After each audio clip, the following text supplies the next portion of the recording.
Open Letter and 3%, in which we take one giant book, break it down bit by bit, section by section, and talk about it, laugh about it, so on and so forth. I'm Chad Post from Open Letter Books, joined as always by Brian Wood, author of Joytime Killbox. That's right. I need to write something else because I'm sick and tired of hearing that. And every week. Yeah. Write a new book. We said like forthcoming. Yeah, do something. Yeah. And Kaija Straumanis is joining us this week, the editorial director of Open Letter, Latvian translator, so on and so forth. And we're going to be talking about the final section of the final, whatever you are. Yeah, she does some stuff, so on and so forth. She dabbles. Anyways. We're going on to talk about the final section of the final book in Rodrigo Frazan's trilogy, The Remembered Part, which I finished last night, guys, and I'm ready to talk about this. I'm ready to get into it. I'm ready to break it down. The ending is spectacular. What did you guys think? Brian, do you want to tell him, or? As always, it was too long, too many references. It's, whatever. What did you think, Kaija? Too many references. Too much in the boat. I'm sort of hard pressed to remember anything. Sounds about right. Is there an author that he doesn't like or doesn't want to thank or think is great? That's what I want to know. Have an opinion. So my gag was going to be that I did not read any of the Vernon Subutex, which we are talking about today, but I did end up reading most of it, so I will be able to participate in this conversation. But part of the reason I did not finish it on time was that I did finish editing or doing a read through of The Remembered Part by Frazan, which is this thick. If you're watching on YouTube, it is 762 pages in manuscript form. It is literally a monster. And I was like, I'm never going to finish this. It's like late at night. I'm exhausted. And then I hit page 746 and it has the end. And I was like, whoa, holy shit. And I'm like, there's like 16 more pages to go. What is this? And it's the unforgettable part, a thank you note, which begins with 3 pages of epigraphs, and then ensues with like 10 pages of thank you notes that are densely listed individuals, artworks, songs, movies, whatever. It goes on and on and on and on and on. And it's like, there's even a preface where Rodrigo's basically like, I know you guys hate this, but like it's the last book, so like here's everything. He really is a sweetheart. He tries not to act like one, but he's very fun. He's a joyous person. So actually what we're doing this season is reading the 3 volumes of Vernon Subutex by Virginie Dupont, translated from the French by Frank Wynne. And we are in volume 2, and we're up to page 219 for today. And I guess we can start with you, Kaija. How have you found, this is your first Virginie Dupont reading experience, correct? Yes, this is, yeah. These are the only, I read the first one, yes. And what do you think of it? You got any opinions there? What do you think of the Virginie Dupont as your first? Yeah. I wasn't sure if there was a follow-up question to that or a follow-up statement. So I read the first volume with you guys, and I still really, really enjoy this. I think it's great. I love that it's like a soap opera in book format. So I've never read anything else by her. I know the rest of you and everyone else who has been, a guest on this season has read King Kong Theory or other things by her, and I've read nothing, and I want to read everything she's ever written now after the experience of the first book and continuing the experience with the second one. She just seems like totally badass as a person, as an author. And I kind of can't believe, I'm just constantly astounded. I'm astounded that even this last chapter that we're going to talk about wasn't my favorite, and I feel like Dopele was written really weakly. But man, I still love this book, and I can't wait to finish it and to get to the third. Like I want more and more, and I do want to see the how they did with turning it into the TV series as well. Yeah, Brian, you haven't watched the TV series yet, have you? No, I don't have cable right now, so I watch ESPN on 2-minute clips on YouTube. Like the day after something happens, I can watch some sports. That's how I do it right now. Is YouTube clips or somebody that illegally streams it. So unless somebody illegally streams it to YouTube before it gets kicked off, that's the only way. You're more likely to get to watch UFC knockouts or something than because that's all you get. You have to get on TikTok. Yeah, exactly. Get on TikTok. This one has a seven-day free trial period for the streaming. Oh, there we go. I'll have to do that. You can watch it free for 7 days. Which streaming service is it through? Topic? I have no clue what that is. I believe it's part of Hot Topic. That seems like a brand that would sell fanny packs or something. I don't know what Topic. Topic. I find it interesting because knee-high striped socks. Yeah. Like in a film, for instance, like the hardest thing is the second act. That's where everything drags.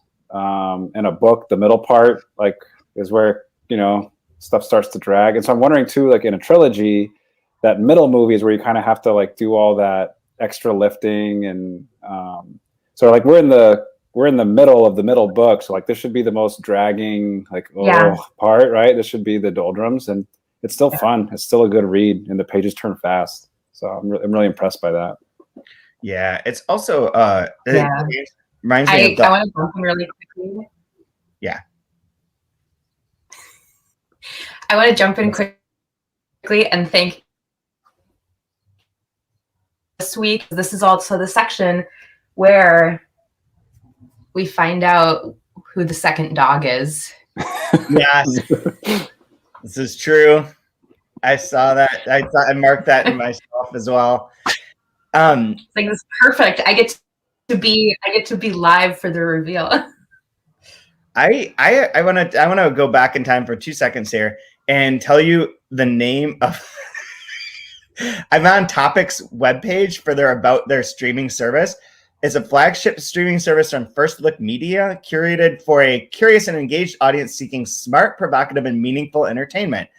Okay, including among Topic originals includes some show called The Letter Room, something called Dark Woods, blah, blah, blah, blah, and then a show on mental health called What's Your Ailment? With an question mark and an exclamation point after it. By the creators of Seriously, What's Wrong With You? What's your ailment? What is your ailment? Good for Mental Health Awareness Month. All right. Is What's Your Damage copyrighted? Why You Hurtin' is another good name for such a show.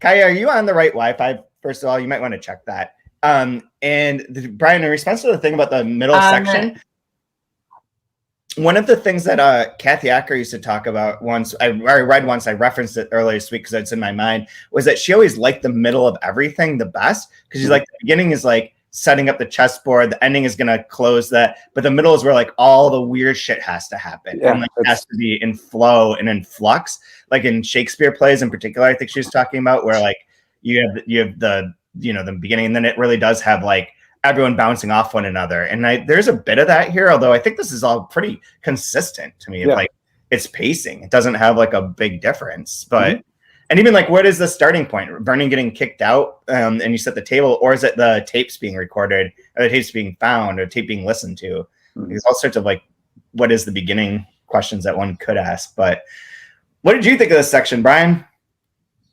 It was fine. It was not my least favorite, not my most favorite. To me, it's just kind of like a little bit of housekeeping. I like the way it tied Céleste back into things, and how she actually, again, she's a puzzle piece that fits on all sides as well, like every character is in here. So it was neat to see how she fits the puzzle with her relationship with Aisha, giving Daniel his rockin' Black Panther tattoo, and then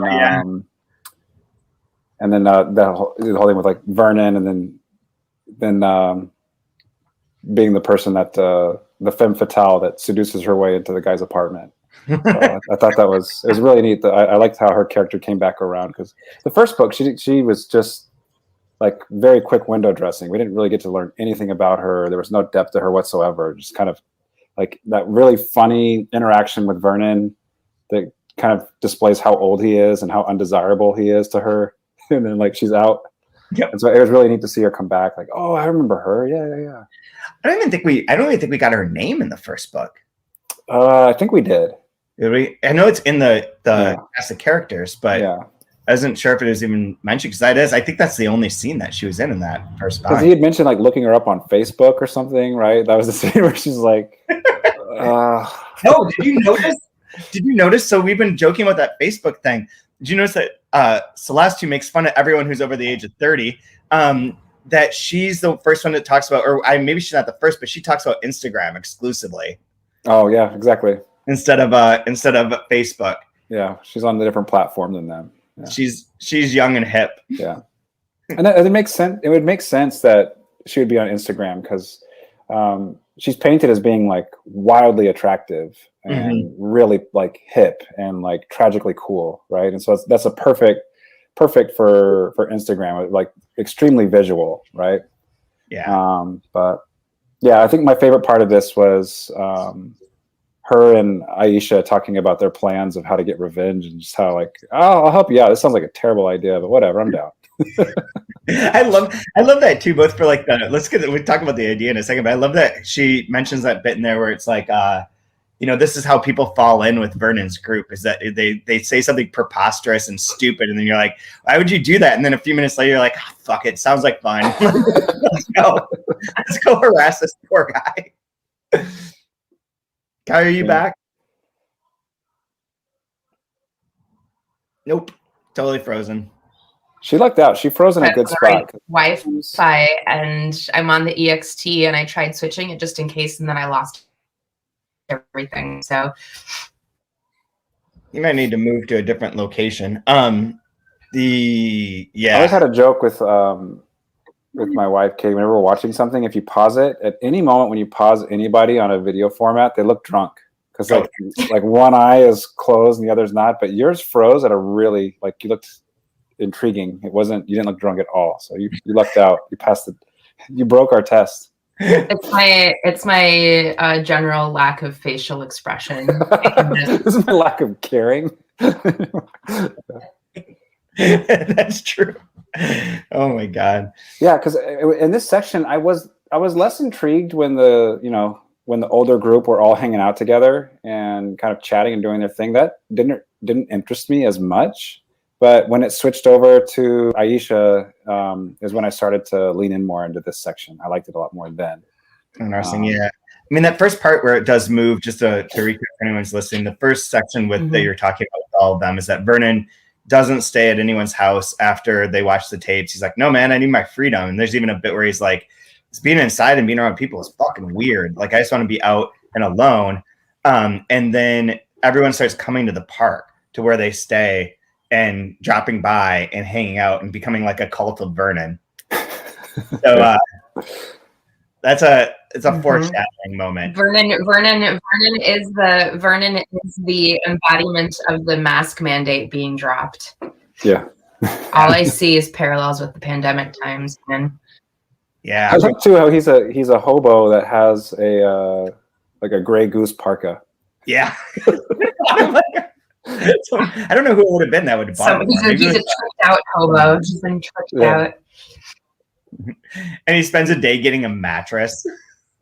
But it makes sense. That's probably like the way Paris is, because it reminds me a lot of when you're in Northern California, there's just randomly really, really rich people. And I'm sure every town is like that as well. But in like bigger cities, there's just like a lot of money concentrated amongst groups of friends.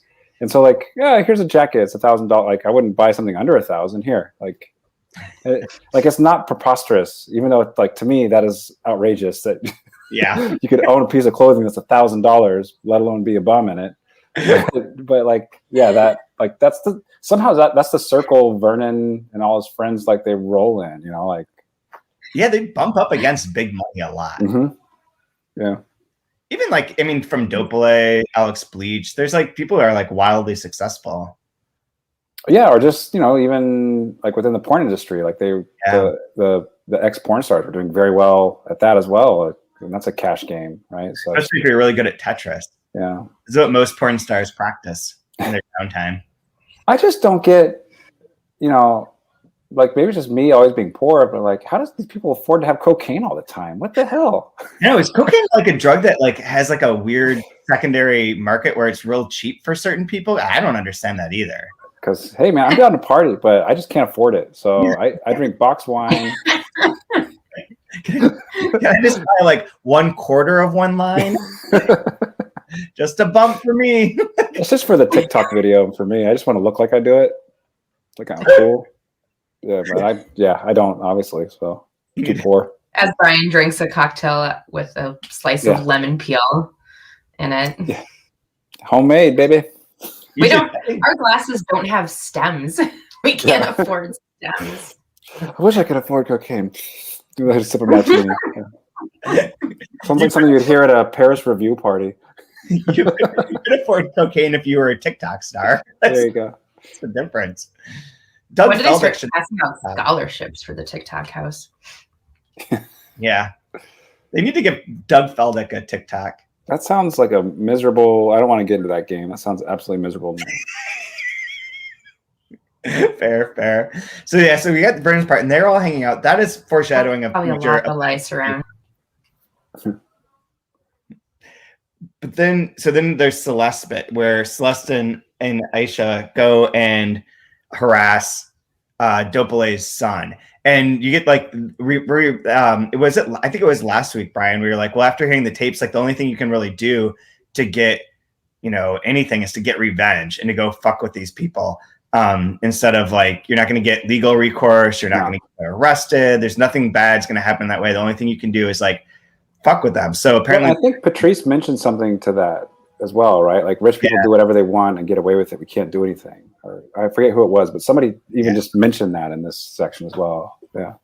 Yeah. And there's like, they don't believe, I mean, it might have been, Daniel has a whole bit of like, well, this just goes to show that like, they can just kill us. We don't count. Nobody's going to pay any attention. They just fucking kill us. Like, especially like sex worker, like whatever, it's not going to matter.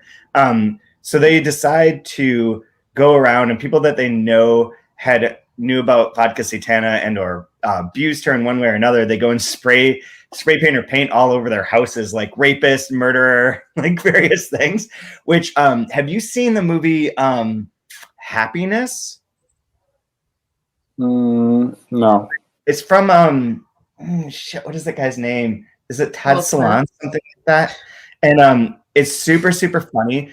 It's super dark and it's super funny. But as part of it, this kid's dad like molests little boys that come over to their house and gets caught. And there's a scene in there where like he wakes up and goes outside and people have spray painted like child rapist all over the house. It reminded me of that. And the reaction was the same as what it is in here, where he's like flips out and is like, this has to be covered up immediately. Take care of everything. And like for all things that, as silly as it seems, like Celeste says, like it's, you're just spray painting words on these people's houses. They do get really pissed about that. People don't like it. But I think we should try that out. I think we should go to Mayor Lovely Warren's house and spray paint on it and see what happens. Spray paint user. That might end poorly for you. Yeah, I think it would. She's good with the police. I think it would end with me getting shot. She's pretty Teflon, dude. Good luck with that. If that woman, this is an insider joke for everyone that's not from Rochester that listens to this, but our mayor, who is like embattled for ages now, her husband was, their house was suddenly swarmed by FBI and searched last week, and her husband was found with $100,000 in cash, $60,000 in cocaine, and like a bunch of guns. And she's still running for mayor, and the primaries are in a few weeks, and she's probably gonna win. That was one of my favorite, like one of those meme videos or viral videos, is where the Mega Millions was at the highest, and it's live TV. And what are you gonna do if you win? And the guy just looks up and goes, "Cocaine and hookers." Goes, okay, and we're done here. That's like, man, you're high on the hog in Rochester. What are you gonna do? cocaine, cash, and some guns, baby. Like, what do you mean? What am I gonna do? This is awesome. This is the best. I'm living my dream. Treat all your friends at the summer barbecue festival up by the lake.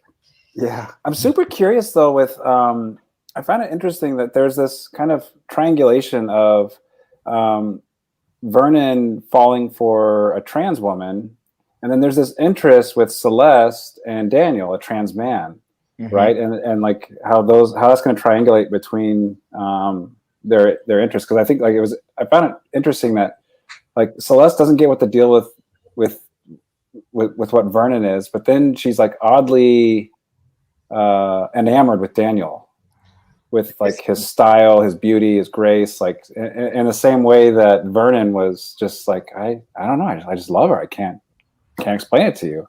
So I find it really interesting that there's that mirroring that's happening between Celeste and Vernon. I'm really curious how that plays out, and what Daniel's role is with that. Yeah, and she does have like that mixed feeling, because there's one point where she says something like, well, Daniel's trans, and like, you know, men have, for 12 million years, men have been men, women have been women. Just yeah, she has a I was surprised. She has like that real hardline stance of like, this is gross, and I'm not into that, but I'm really interested in this. I like that. Like, so yeah. She's also horny as fuck throughout 90% of her. Yeah, exactly. Yeah, that too. It's like, you're talking about trimming bush, and I want you to be licking mine is essentially like what she says. There goes the last few listeners. Which is weird because she's so young in this book, and you think that someone, you know, of Vernon's age would be less. I mean, Vernon is remarkably open-minded for a 50-year-old at this point in time, you know, in terms of race and sexuality, and even housing situations. And Celeste is like, all these 30-year-olds crippling around the bar with their old man wallets and song choices, which fuck you, Celeste. He's not old. But yeah, and she's like you said, Brian, she's intrigued, but at the same time is like, oh, I don't, you know, what would my dad say? What would my parents say? Yeah, so like, what's her ailment? What is your ailment? Yeah, exactly. I feel like this could be a game you could play with it. And maybe what's your ailment is the best opening line for now post-pandemic times, where everyone's weird and doesn't know how to interact. Just sit down and go, what's your ailment? Tell me your ailment. What's your ailment today? At the bar, just some rando, instead of, hey, what's your sign? You come here often? Hey, what's your ailment? I'm going to try it tonight at this party. What's your ailment? So they burn those bridges. What I don't know what else to say about Celeste thing. I have a hard time talking about Celeste thing here because of what I know is going to happen, and I don't want to say anything. Since like I'm so dancing around that whole spoiler free zone. Like, oh, if only you knew. Yeah. I really like this Luke and Leia relationship. I'd like to see that, you know, I hope in the second movie they really kind of intensify that, because get it on. You know, he saves the princess. I'm really interested what happens there. I'd really like to see that grow more. I take that all back, actually. Avoid saying that one again. Yeah, so that whole Luke and Leia thing.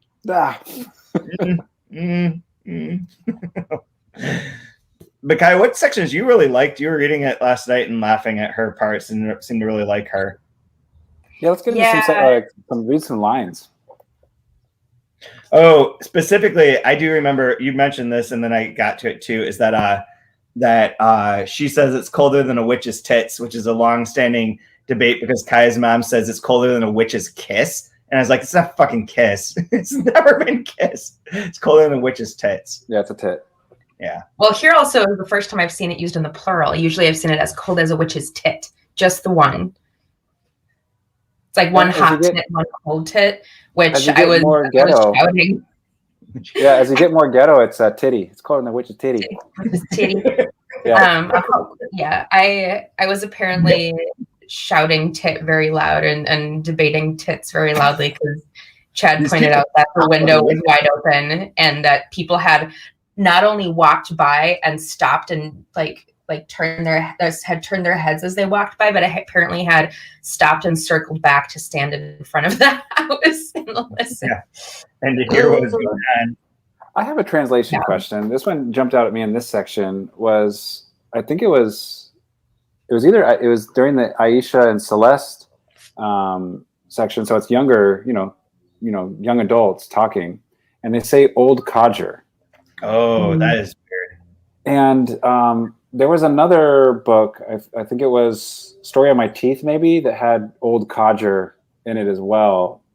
Like, it just seems like an odd thing that in English, I don't know if we say old codger all that much, but it gets translated.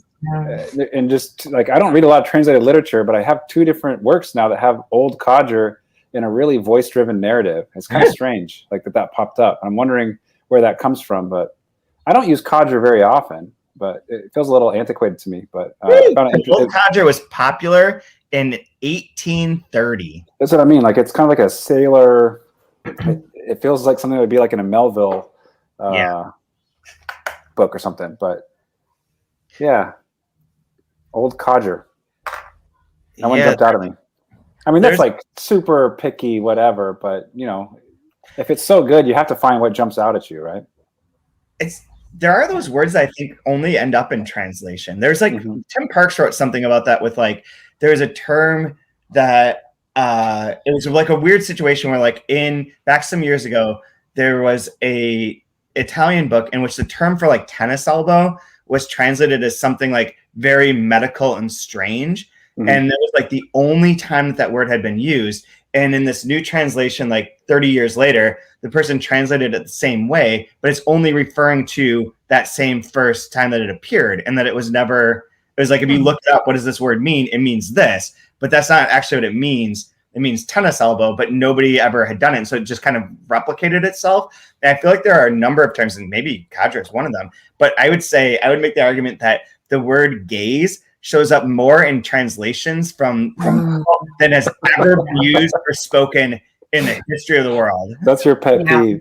It is my pet peeve because it's just you never hear it. And then except for now, male gaze. Male gaze. Like that's the male gaze a lot, but that's a thing, right? Like, I gazed out the window. I'm gazing out the window now. How are you? I'm gazing out the window. No, you're fucking not. You never say that. Like, you're not gazing out the window, but it shows up a lot. I bet there are other words like that you could think of if you paid more attention that are just like translation replicated word choices.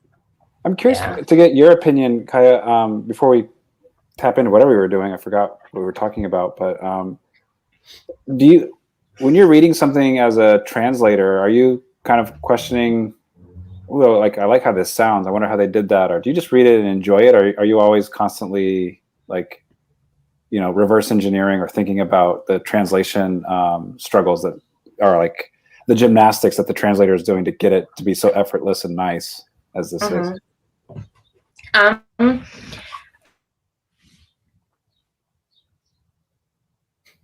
Now she looks drunk. Gross. Maybe like angry drunk. Not like angry drunk. I keep moving the computer. I keep trying. I would say it depends on the book. I mean, having edited for so many years as well, there's a part of that I think is maybe the first level, but that's also the easiest one to shut off, is the editorial aspect of it. And that's kind of, I mean, I do see like little word choices here and there that I think are interesting. But then the editorial part kicks in and is like, well, I've seen that before. And then, the translation, it is hard to parse that. I think I find more frequently with Slavic and Eastern European books is I can see similar patterns to how things are translated and those have come from in the language. But I do generally, like we were talking about yesterday, that even just as an experience of, Céleste being young and talking about being young, and even just the way that Frank has translated that. I mean, I mean, he's translating what Virginie is saying, but it's so like he has to get the same age groups that she does, and so you can feel. I think you can really feel how much he's worked on getting all of those idiosyncrasies of the ages. And one of the other times, or two of the other times, I've really felt as a translator completely astounded was Breon Mitchell's translation of Gross's The Tin Drum, and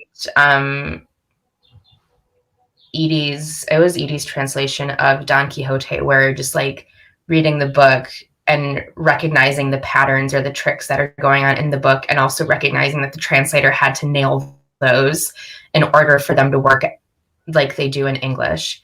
But especially in high stakes works like both of those, where you're dealing with for sure, monoliths, yeah. But like pestilential was one that I underlined because that was very interesting. And that seemed like one of those where you go a little too far, either as a translator or as a writer. Like that's like a word I would expect to see in Frazan's book, for example. Sure. And then within a few pages, you have, Celeste talking about how this group of people is wacko and they're whack and like MDMA and time flies, and then you have pestilential and other things. I marked on her slang on 189 where she says some guy who looked really sus was crouching a couple of yards away. Soup sus. Yeah. I'm not sure if that answered the question. I think it is hard to parse out sometimes, but I believe I'm able to shut that part of my brain off when I read. And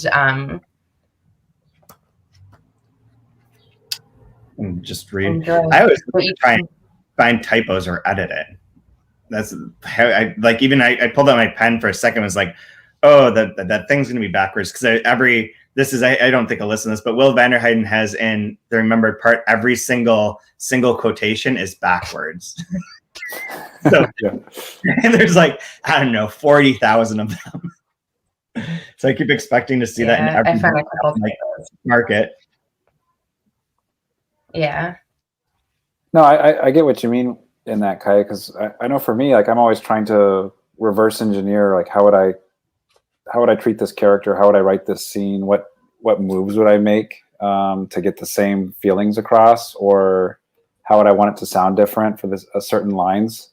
And like, sometimes it gets in the way of the experience of enjoying of the book. Because like if you know how the sausage is made, like it's difficult to enjoy the sausage, so to speak. But I find myself not doing it very much with Subutex because again, it's such a blast to read. It has so much energy that you can just let yourself go, and it's a lot easier to turn off than with other books where it's super critical or how would I have done something different? Or, absolutely. And with everything, I'm always like, how do I steal this? How do I add this to my quiver? Of course, but your quiver. Yeah, my quiver. Okay, Robin Hood. I'm an old codger. What can I say? It's not even add it to your arsenal or add it to your submachine gun. You've got a quiver. Yeah, my quiver. You're the kind of person your photo a satchel, your manny pack. Yeah. I love. So they do go. Celeste and Aisha go to across town to see it at a speech or a presentation called "What is a Performative Exhibition?" It's already pretty funny because we never find out. And they cough throughout it, but the person who's what are we gonna do? Cough. What? Cough. Yeah, we're gonna cough. It's gonna mess him up. It's gonna fuck him up. He's gonna get so self-conscious. He's gonna make a disaster of it. Sounds like a Rick and Morty plot. His description is pretty wonderful. The description is pretty wonderful. The speaker is a guy of about 30. He has shoulder-length hair, and though he doesn't have the standard issue hipster beard, he has the look. But he probably gets around by bicycle and spends a lot of time in Berlin. Yeah, that's one of the things. Berlin is the kicker. Yeah. I liked those little I'm sorry to interrupt. I liked those little like one-liner quips that these characters had. Of was like, yeah, like I was chuckling at that last night about, because it's so perfect. I mean, if the only way it could have been better was like he probably rides a fixie and spends a lot of time in Berlin, and you'd be like, that's the type. Yeah, that is who it is. So good. So he'll know Vernon because he's into vinyl.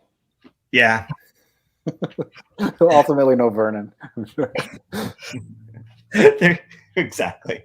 There's a, and then the kind of irony of the whole thing is that they go to do their performative exhibition, coffin, blah blah blah, and he sucks, and he can't even give a speech as it is, and they don't have to do anything because he's just hopeless. So awkward. Well, all of it, the whole thing is subverted because he's terrible. His dad doesn't respect him or like him very much at all. It seems like his dad, yeah. Yeah, and then when they trash the place, he's kind of like, "Oh, cool, they trashed the place. This is neat. Maybe I can have somebody come over and take pictures, and we'll call it art." Well, because he turns out to be a curator of graffiti. Yeah. Like, it's like they did everything wrong, but also perfectly right. And he's like, "Yeah, this is like, okay, red Tiger pen, like size 86 point. Okay. Gonna take some pictures. Maybe I'll just leave the apartment as is. Yep. Like he's like, I can see why my dad was upset about his part, but like it was so curious. I just want to say that I like the phrases that she graffitis throughout his apartment all over, including "curse the rancid pussy of the succubus who gave you birth," "bourgeois shitdick," which is maybe my favorite term of the moment, "filthy money grubbing bitch," and "die comma fucker," which has that great bit where he's like, he really impressed by the grammatical nature of the comma in "die fucker." There's Nazi grammar, he called it. Yep. Hey, but even that, like, instead of garnering outrage, it's like he's treating it like, he's critiquing it. Like there's team. Yeah. Oh, yeah. It's interesting that they used the feminine in order to slander me. I wonder what, like, he's like going into the way the insults even are, right? Yeah, he's curating it. He's curating. Yeah. He's curating the insults. Yeah, it's like they just. And that's one of the things that to me brings me back to that the sort of soap opera-esque part of it is because in this world it would have been so easy for anyone, including the hyena who's part of this, to do a little bit of homework and find out that this guy is has like everything from ADHD to like, probably a mild gluten allergy, and was an art curator and has a terrible relationship with his father, and that wrecking his apartment isn't gonna, I mean, at most it's probably gonna gain them an ally from the sounds of it, but like they just didn't do their homework. And that seems like one of those super easy things that any of these characters could have researched, and they just didn't. Yeah, it's the perfect Virginie Despentes move as well, where she gets you behind their plot. Like, yeah, this sounds awesome. Let's do this. And they do it, and then she shows you the other side of it, where it's like, this was a terrible idea. I don't know why you were with these two ladies and performing this act of revenge. This is a terrible idea. And like she plays both sides wonderfully again. And he was more enthralled with Aisha than with Celeste. Yeah.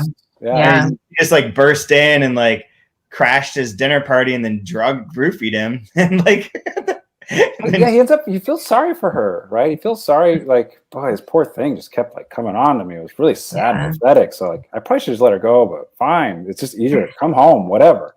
But the girl in the hijab, like, I kind of, she was standoffish. I'm interested in her. Like, I want to get her respect.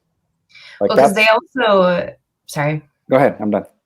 He also already figured from the jump that Celeste, that they're using him to get to his dad. But he also has misread the situation. He thinks that she's probably an actress or something like that. Yeah. And then so he wakes up to the graffiti, and that's his interest is piqued. He's like, not an actress. Just a angry graffiti artist. Like how Aisha's like, how are you going to get into his apartment? And Celeste is like, guess. And she's like, God, disgusting. Gross. I don't want to know. And Celeste is basically like, hey, I've got your back and I've got my own back in this situation. I'm going to scratch your itch and scratch mine. Yeah, Aisha's neat too. I mean, because like if Celeste and the hyena are her friends, like these are odd pairings for how fundamental they've set her up with in her religion. Like these are people she shouldn't be hanging out with the way they lead their lives or their view of the world. And I like that that's the complicated world we all live in this book.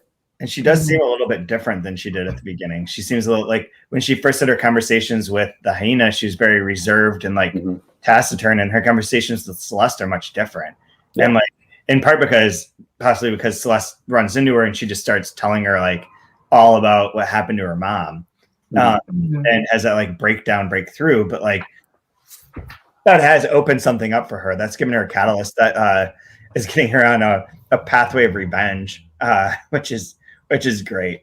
And also subverting that, because there again, you have like it under normal circumstances, if you say like the Muslim character is out for revenge, that's like, oh, you mean a terrorist? Or are you stereotyping like Muslims? And it's like, no, she's like fucking writing murder and rapist on people's houses with paint, not like murdering them.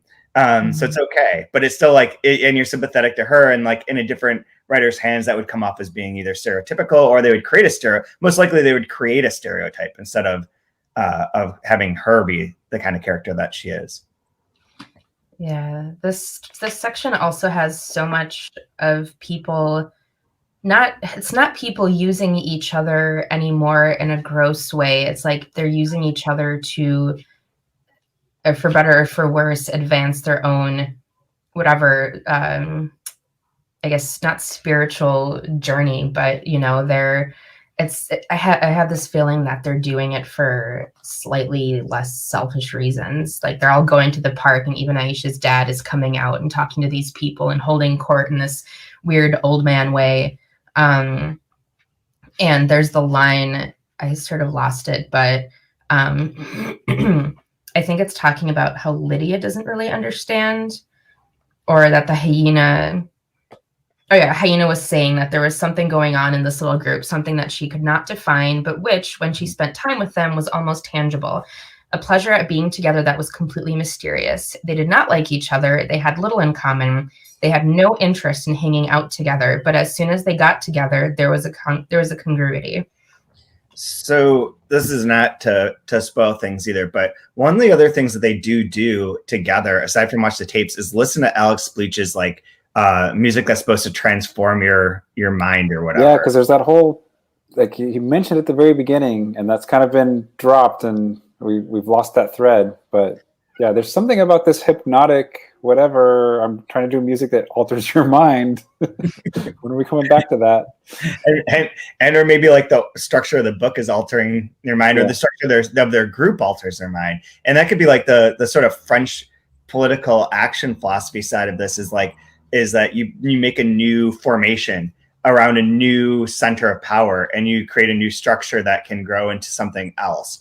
Like if the old structures are based on, money, being a male, being of a certain race in a certain way, like very much the dope play, the way to undercut that structure is to create a different structure that uses a different magnet to appeal to people and to create a different organic like community. Here's a great example of this. On 174, you get where they don't necessarily like hanging out with each other, and then how they get together and are formulating their world. It's in the middle of page 174. We're talking about Sylvie, right? She can be a royal pain in the ass, but she's also a fucking good baker, which means that when she shows up, people are happy to see her show up. And just a little worried. She likes to bawl out her neighbor while offering him cupcakes. Lydia, Patrice, and Daniel are discussing whether Daniel Craig has revolutionized James Bond. I thought it's like such a fantastic way of like setting up like how these friendships are, how like the way they get along or don't get along. And their friendships aren't like just them. Like Charles is included there. Laurent, the homeless Laurent, is included there. Olga's like best friends with, is it Emily or is it Sylvia? Sylvie. I think Sylvie. I think it is Sylvie too. Yeah. It's like best friends with Olga, who loves like who's her own beast, but she loves the dog. So we got to, as you said, we got to introduce the dog that's on the cover. It's a geriatric poodle. Geriatric poodle that Javier or Xavier got after he got out of the hospital because he's like all jumpy and freaked out after getting his shit kicked in. So people are starting to change a little bit too, and are moving in new arcs, I think, or their arcs are like they're continuing along them. We're getting the next part of their movement. Vernon is the shaman of Europe. Vernon is the shaman of Europe, as the Bolivian girls say. Yep. Before they like blow him with LSD or whatever. I don't know what happens there, but you get to see butterflies and shit. Like that sounds. He turns into a bird. Yeah. I found the part that I was thinking of with Celeste too, where it's on 202, where she says, "That's it. She has finally worked out how Subutex gang manages to mess with people's minds. They propose innovative activities. Quote, I'm planning a direct action. You want to come with? And at this time you say, no way, it's a dumb fucking idea. But 5 minutes later, there you are on the starting blocks. Between powerlessness and the great unknown, you choose the latter. At least it means action. It means making something happen. Go home with this guy, who's who's never done her any harm, and get payback for all the assholes who made her childhood a living hell. And she gets to help her friend in the bargain. Prove that she can be counted on, that they form a whole. She wants to be part of Aisha's adventure." Like there's that coming together of that too.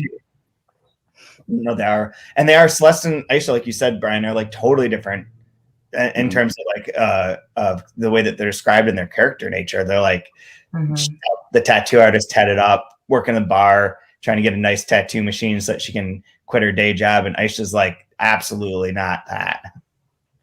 Yeah. Do you think Aisha and Celeste were friends before Aisha became fundamental? No. Mm-mm. I know, doesn't it say like how they met? Yep, it says how they met. Yeah. Well, I fail reading comprehension. Sorry. It was Aisha was hanging out in the park, and Celeste went to go sit on a bench and watch this guy like chase walk up off and almost spit in her face, and she threatened him with Park Patrol. Park Patrol, hardcore. No park too small for a park it's all coming back. I got it. No. No Park Patrol on a roll. Just yelp for help. Oh my God. Destroy that. So I don't know, is there anything else you want to say about Antoine? Aside from his dad hates him? He could be, as I say, he could be a good ally, I would think. Yeah, I think that's where it's gonna go, because he hangs around, and this is where we get back to Anais as well, right? Because his dad fires her right at the end of the chapter. The woman the hyena's been sleeping with, and so he's like, interesting, like he's sort of piecing things together to this, a strange intuition on 218 that she, being Anais, knows something embarrassing about him being his father, and that the father is aware that he has made a mistake in firing her. She is more likely to talk about whatever is bothering him if she leaves than if she is still in his employ. And so that sort of, sets Antoine on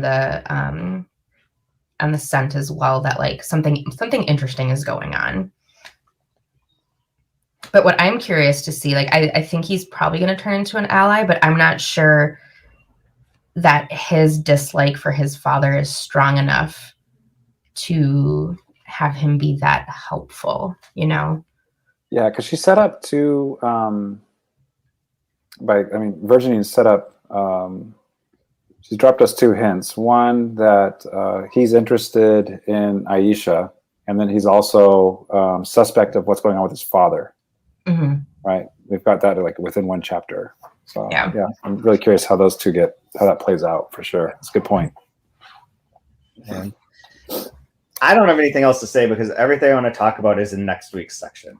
All right, I'm good with you. That the section has so many good little one-liners. Oh, can we have a moment to not just Vernon's parka, but these red cowboy boots that Olga managed to curl away from him.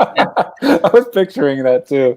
Somebody needs to I mean, I'm sure the movie or the TV show has a representation of this, but a picture of like some old crazy dude with like special blue eyes walking around in a parka with bright ass red cowboy boots would be amazing. It's like a People of Walmart photo. Yeah. I was gonna say it sounds like Kid Rock taking a walk of shame in the middle of winter. Yeah, nailed it. I am Jesus. I just need some nachos Belgrande. I'm gonna walk and find it. I'm Kid Rock. I loved it. He's like God. Like there's like that little bit of like regular world sanity in him where he's like, God damn it, Olga, these boots are the nastiest things I've ever. Oh, I'm walking on clouds. Oh, they're so nice. They're my size. And all these people are helping each other out in that Is way. this okay? Is also I really hope the red boots, now that I'm thinking about this, are not going to be like he's becoming like a Dorothy and Oz situation where he's like leading all the munchkins or whatever they're called back on the path to. She leads the Munchkins? Oh, I guess she does, doesn't she? Well, she doesn't lead the Munchkins. They tell her to go on the Yellow Brick Road. The Munchkins tell her to go on the Yellow Brick Road. She goes on the Yellow Brick Road with the 3 other people that each have to overcome a character flaw to be able to, be full human beings. So are these people not flawed? Yeah, no. Why can't there be a Wizard? I mean, every David Lynch movie is about Wizard of Oz. There we go. Got it in there. It is. Bye.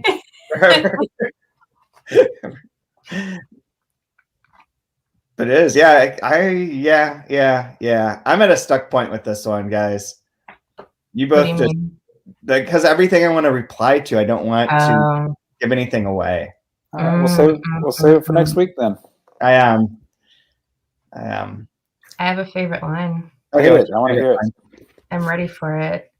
I also, I do want to, I know there are only a few minutes left, but I am really curious if anybody else thought that Dopele, I don't know if it's because he's angry, but just the way he talks on page 217, that's where Brian, you asked the question about the translator aspect, where that was the first spot where I thought it sounds kind of weak or not well done, where he's shouting at Anais and shouting, "How dare you! I will not tolerate your uncalled for remarks about my friends. I have politely brought this to your attention on several occasions, so you can't say you haven't been warned. Where do you think you are? What do you take me for? Do you think we're friends? That you can laugh and joke with me? It's my fault, I suppose. I should have realized the first day you showed up. You lack maturity, you have no idea what is required of you, and to make matters worse, you're insolent. Who do you think you are?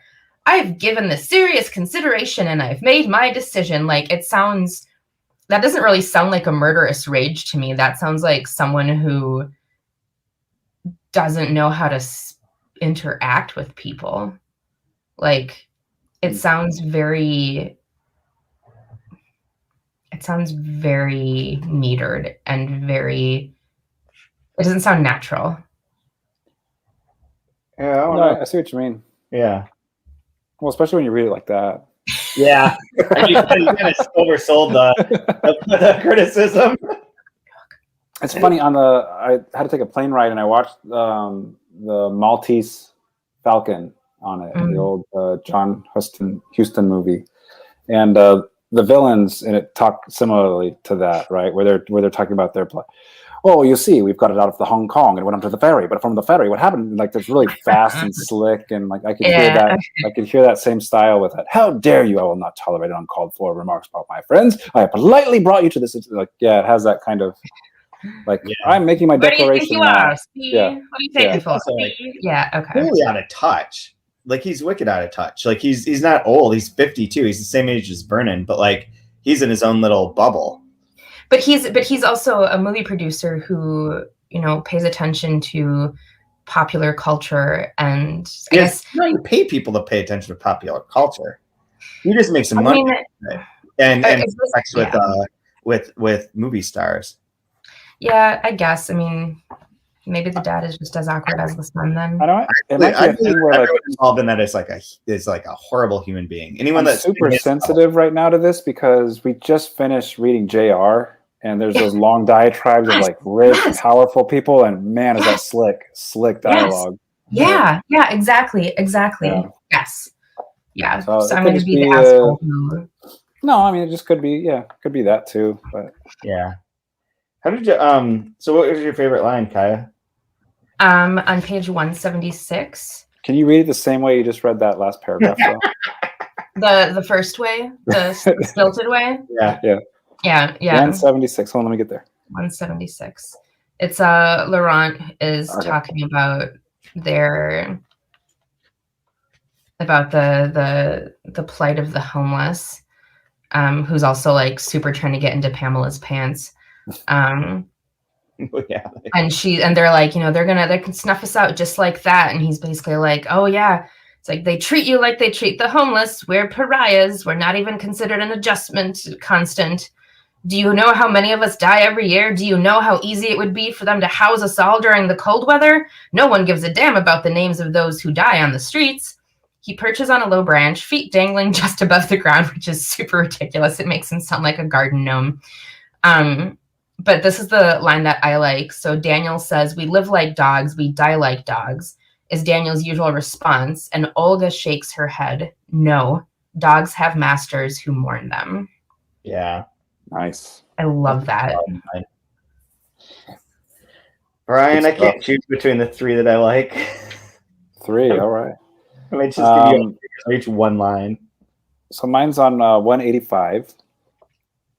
And it is Celeste complaining about having to talk to people, basically, at the bar. In the meantime, every time anyone at the bar finds out she's a tattoo artist, they spend hours telling her about the tattoo they've always wanted to get. She feels like saying, I don't need to hear your life story. Make a fucking appointment and be done. I love that. Too. And I just like that a lot because I don't go around advertising that I'm an author or that I write or anything like that. But as soon as someone finds out, they want it. Oh, let me tell you about the idea for a book I want to write. I've been wanting to write it for like ever. And like, it's a story about a janitor that's an ex-Navy SEAL. And he infiltrates the Pentagon and stops the terror. But oh my gosh, I always have to hear about the tattoo I always wanted to get. It's like, yeah, that sounds awesome. Imagine what Dr. Pimple Popper's holiday life is like. Dr. Pimple. Hey Sandra, I've got this. Can you look at this bump? It's a mole. Check out this lipoma. There are the two lines that I like. Well, there's one thing I want to mention is that also when Xavier's in the park, that Subutex hugs him, and that's like a big moment for him. And then lines on essay are the first is lines of the Bolivians. He's like, oh, those Bolivians look cool. And he's like, yeah, the Bolivians are life, death, madness. They're super woke, which I think is great. And then the other, which is really the biggest question, the biggest pressing question of our times post-pandemic. But can a good father be an alcoholic? Absolutely. Absolutely. You gotta be. Well, my mom says I'm like not ever really drunk. Just because I need a beers in the morning, it's fine. The drunk dad stumbles into Christmas morning. Jesus' first miracle. They could have chosen anything with water and wine. Just saying. Open your presents. Hurry, I'm going to pee on them.